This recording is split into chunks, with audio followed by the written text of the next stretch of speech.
Wolengera Yusufu omanya operation va mu Bupangisa. Eyo ngombo bangi babadde bebuuza wagijjawa. Operation gy'abaana mizigo owezezza emyaka 3 okyali mizigo. Ayino bakomezaawo mu kifo kyabwe. Ono Kimbugu naye gwomanye ekiri mu Kimbugu mpisa wansi awo Mpigi Bboza. Siyoli. Abaana basitudde. Eno bagiyita Kolohiru. Ebeera Kolohiru Muyenga Hiru. Eno Muyenga Hiru. Babuuzeeko. Abawuliriza abalabi wali abawuliriza abawuliriza abana nga yaga nti nze program etandi abo mu Uganda nabo mu nseze ebweru nga bulijjo zo mupunta wa mu Mukasa Yesu leero tuli Kimbugu okola ki operation va mu Bupangisa gy'abaana mu Bupangisa ate mu mizigo site yine buddo awo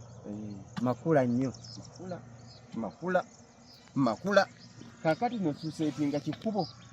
Tereza bango wadde kubo ddene. Yaze mito mukaga. Tondekera ko wadde goba lya kakadde. Omanyi lwaki? Ojja kusangayo omusajja omugambi bo mukyalo mugambi ate mu Bupangisa. Naga niyo manyinze bwana Lugongo. Kantwale mmeka? 2. Abayagala kyapa. Kitegeeza ki tujja kudda ku nsekaate. Tutereze ku baba tuli maintaining ya tujja kulisigala nga ya 6 meters. Nga town council weragira kwetaka lino jupya iri mu town council Mpigi KOLANSI wuli wali obwatambuza bigere mu Mpigi town distance yenkana ki kilomita 7 kyokka okuva no kutuwa ku KOLANSI ziri kilomita emu kitundu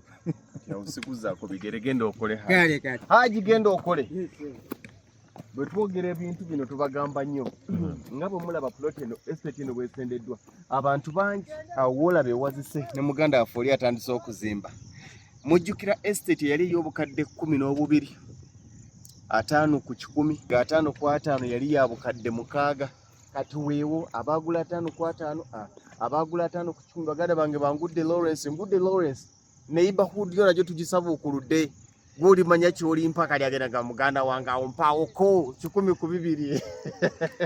nenge estate eguddwa yino nga bwogiraba tulina mu ploti za 5 ku 5 tulina mu ploti za 5 ku 10 tulina makubo ogenda mu Mpigi town waliwo kilomita 3 ate okuva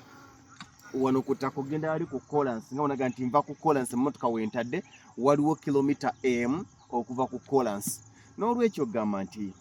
oyinza okuba nti wafise ku estate y'enseke eyo yaweddewo tugyesonyiwe naye wano tulinawo 5 ku 5 ku bukadde 6 era nga bwe kyali wali tetwongezaamu nga bwe kyali wali 5 ku 5 bukadde 6 5 ku 10 wa bukadde 12 5 ku 10 afuna ekyapa 5 ku 5 tafuna kyapa naye nga guza mu ttaka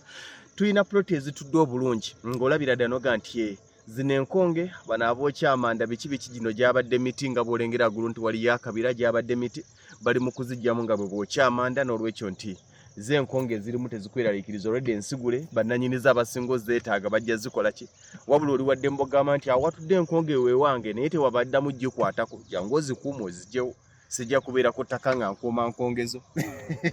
era olaba twazikuŋŋaanyirize wantu wamu awo abazikozesa bazijja mwami Yusufu omulengera gyali eri estate yaffe etambula eddaawo tereega kasozi ekkubo likutambuza likasuka oli mwami Yusufu gyolengera ali mu kukwata kkubo ekkubo lyaffe liba lya fuuti 20 nga ne bwoleta matijjo mu sino track oyitawo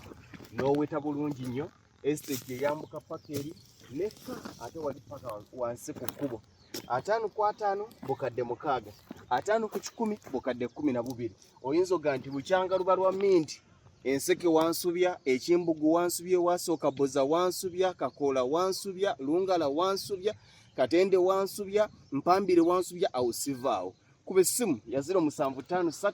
98 56 39 0753 98 56 39 nseke ababadde babuuza estate y'enseke yaweddewo katuyina wano wokka we waliwo wokka mu kaseera kano 5 ku 5 bukadde 6 5 ku 10 bukadde 12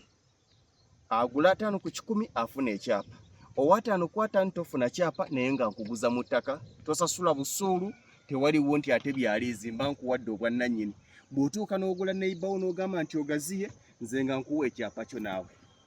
musobola ganti affe tugatte baneighbour twakwataganya no neyanguze muyinza okuba nga muli ba Luganda nga muli ba Luganda nga gwe inako za futi 5 kwa 5 naye nga inako za futi 5 kwa 5 n'ogamba nti ezebbiri zitugattire njabba we ekyapa nja kuba advising ekyapa ekyo mukiseeka amanya gammwe ameka mwenna bwe munaazimba omu bw'anaagamba nti muganda wange mpamu akasente nkulekere oba kankuwemu akasente ondekere naye nga kyoyina eno bagiyita mmere ya lumbe n'ataaka aba akola ki waliwo bagamba ndabanga abagamba nti nze ndi mufuna mpola njagala akataka ka bukadde mukaaga nga katudde ku kolansi ekigambo ky'oba wasoose kiba kyamaze dde okugoba ku kolansi si bw'aba amufuna mpola kasita oteekako nti ndi mufuna mpola kitegeeza toli qualifyinga kugula ku kolansi waba amufuna nnyo waliwo abagamba nze ndi mufuna mpola njagala akapoloti nga kali kumpi ne Kampala si waba amufuna mpola kasita ossaako nti njagala poloti ng'eri kumpi ne Kampala kitegeeza nti ogenze mu bamufuna nnyo okitegedde kati ne wano bwe kiri naye wano ttaka lyaba amufuna mpola kitundu kikula kolansi omulengedde ku drone emmotoka ziizo ziyita oziraba okuva wano okutuuka ku kolansi osalamu busazi wali n'olwekyo gamba nti okuggyako ng'olina kye weekwasa ate njagala okwebaza mu ngeri enjawulo baganda baffe abaagula ku estate y'e Bboza eyali ey'obukadde 8 poloti zaffe byebyo byenzize mbagamba wali wansi okumpi ne kolansi twatandikira ku bukadde 89 okijjukira ekyo mu bbanga lya mwaka gumu n'ekitundu kati wano wayingidde 12 si ffe twongeza abatusuubuza bye bongeza kye bayita ettaka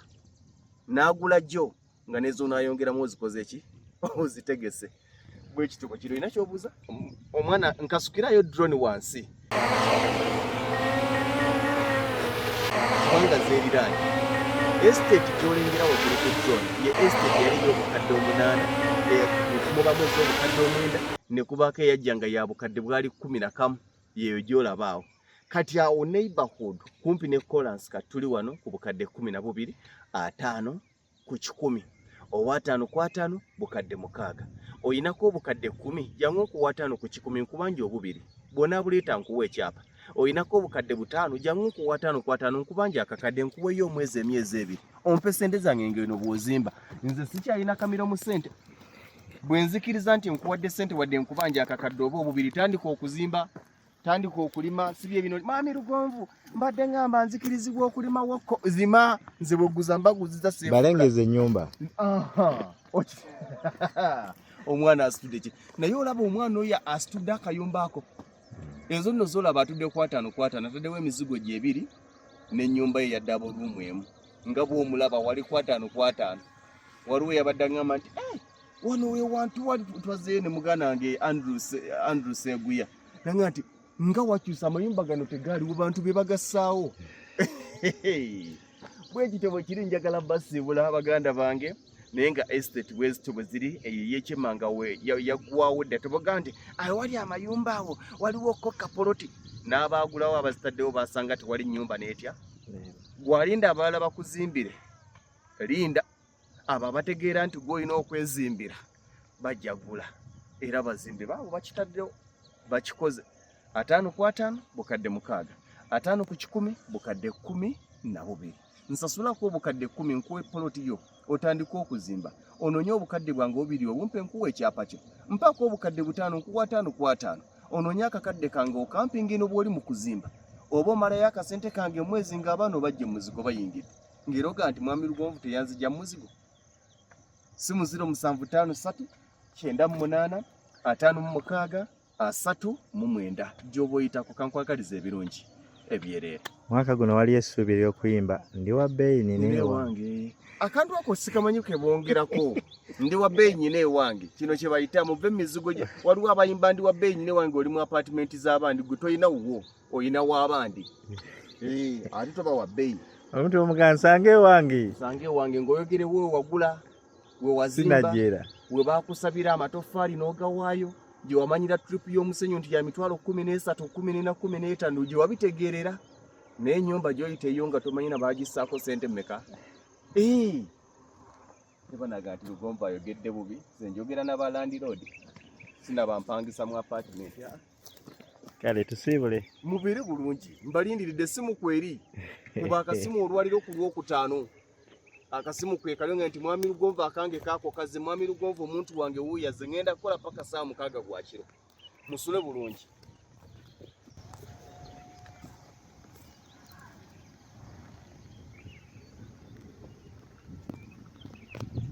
Olinga atadde wali obujanjaalo obulungi.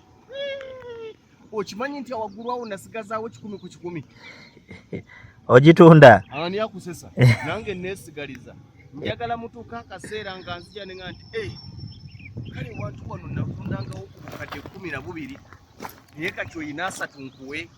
ate ng'ekiseera kijja bbanga siri awala. Kati abaagala okulima wano balima? Wano olima ettaka osobola oddira gwe kennyini weeddamu nti olima oba tolima. Nze mbagamba nnyo era ewantu watali wakulima gamba tulima naye wano olima, wano woolima. Era njagala bakubiriza bw'ogula akapuloti tonnatuuka kuzimba teekamu ebiti bya mugugu 5 10 bekakuume nga bw'olyako n'emmere bw'ojja okkalambula okulwa omuti gwo ogwamuwo gw'omekeddeko ogaye nti ndya gye nnimye wange. Okiyita kyakuzannya ekyo? Temuzannyira mu ttaka, toteeka ttaka nga teriri active. Teekawo omuwogo, teekawo omummonde, teekawo omusuuli.